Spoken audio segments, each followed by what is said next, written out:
Hi friends, welcome back. This is your Arul. சரி வாங்க நம்ம சீரியலுக்குள்ள போவோம். ஆமாங்க, நம்ம மல்லி பொறுத்தது போதும் பொங்கி எல்ரா சின்ராசு அப்படின்ற மாதிரி கையில் குத்து விளக்கோட ஒரு டான்ஸ் ஆடினாங்க பாருங்க. அதை பார்த்த நானே மிரண்டேன். என்னடா மல்லியா இது அப்படின்ற மாதிரி ஆயிடுச்சுங்க. ஆமாம், என்ன நடந்துச்சு அப்படின்னு கேட்குறீங்களா?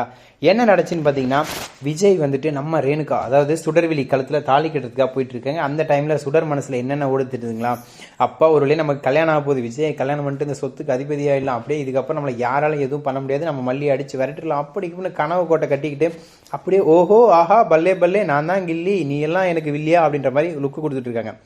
இந்த டைமில் நம்ம மல்லி இதுக்கு மேலே பொறுத்தது போதும் அப்படின்னு சொல்லிட்டு கையில் குத்து விளக்கு எடுக்கிறாங்க நம்ம மல்லி. என்னடா குத்து விளக்கு எடுத்தா என்ன கொளுத்து தானே போகிறாங்க அப்படின்னு தான் நினைக்கிறீங்க.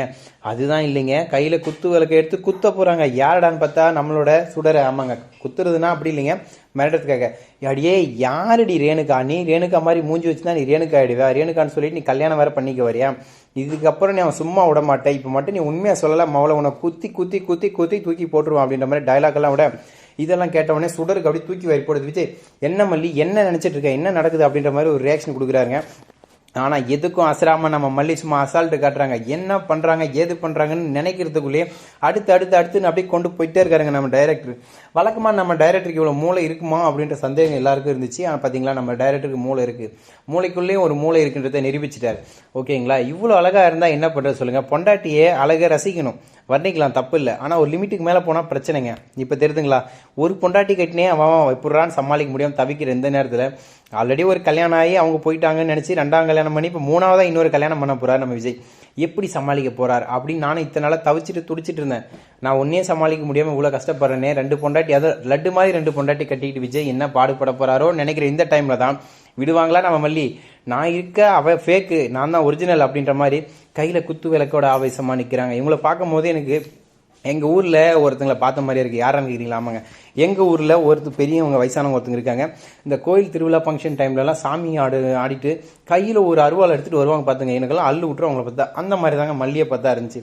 மாரியாத்தாலே நேரில் வந்து நின்று விபூதி நெத்திக்கு அடித்த மாதிரி ஒரு ஃபீலுங்க. ஸோ வேப்பிலி அடித்த மாரியாத்தா ஓடி போயிட இங்காத்தான்ற மாதிரி. இதுக்கப்புறம் நம்மள சுடர் என்ன பண்ண போறா, பயந்து ஓட போறாளா, இல்லை கதிரேசன் எல்லாரும் சேர்ந்து மல்லியை விரட்ட போறாங்களா அப்படின்ற ஒவ்வொரு விறுவிறுப்பான சுவாரஸ்யமான விஷயங்களையும் நான் அடுத்தடுத்த வீடியோவில் அப்லோட் பண்ணுறேன். அப்போ ஏன்டா இந்த வீடியோவில் அப்லோட் பண்ணல நீங்கள் என்ன கேட்கலாம். கேள்வி என்பது கேட்க தானே. சரி விடுங்க, ஒருத்தர் நான் சொன்னதெல்லாம் போய் இதுக்கு மேலே நான் டைலாக் சொல்லுவேங்க, ஆனால் தப்பாக போயிடும். ஸோ அதனால் நான் அந்த டைலாக் விட்டேன் அப்படின்னு சொல்ல வருவார். பட் அவர் சொல்கிறதும் ஒரு வகையில் உண்மைதாங்க. என்னங்க பண்ணுறது, வாழ்க்கைன்னா அப்படி தானே. ஸோ மல்லி சீரியல் இதுக்கப்புறம் வேற என்ன விறுவிறுப்பாக நடக்க போகுது அப்படின்ற விஷயத்தை நான் அடுத்த வீடியோவில் அப்லோட் பண்ணுறேன். என்னோட வீடியோ பிடிச்சா மறக்காம சப்போர்ட், சப்ஸ்கிரைப், லைக், ஷேர் பண்ணுங்க. Thank you so much. Tata, see you, bye bye சொல்லிக்கிறது. திஸ் இஸ் யுவர் அருள். ஆமாங்க, இன்னொரு முக்கியமான விஷயம் சொல்லுங்க. ஒமானில் இருக்கிறதுனால நான் வைஃபை கனெக்ஷன் வாங்கலாம் முடிவு பண்ணி கடைக்கு போனேங்க. அவன் சொல்கிறான் 25 ரியால் 28 ரியால் மினிமம். அப்படின்னா நம்ம ஊர் காசுக்கு கிட்டத்தட்ட 5000 ரூபா செலவு பண்ணி நான் வைஃபை போடணுமா அப்படின்ற ஒரு கேள்விக்குறியோட 3 நாளாக உட்காந்து மண்டே முட்டைக்கண்ணெலாம் உருட்டி எனக்கு பைத்தியம் முடிச்சு கடைசியில் வைஃபையே வேணான்னு ஒரு முடிவுக்கு வந்துட்டேன். ஸோ இதுக்கப்புறம் வைஃபை போடலாமா வேணாமா அப்படிங்கிற விஷயத்தை நீங்கள் மறக்காமல் வீடியோவில் சொல்லிட்டு போங்க. Thank you so much. Tata, see you, bye bye. சரிங்க, நன்றி, குட் பாய், குட் நைட்.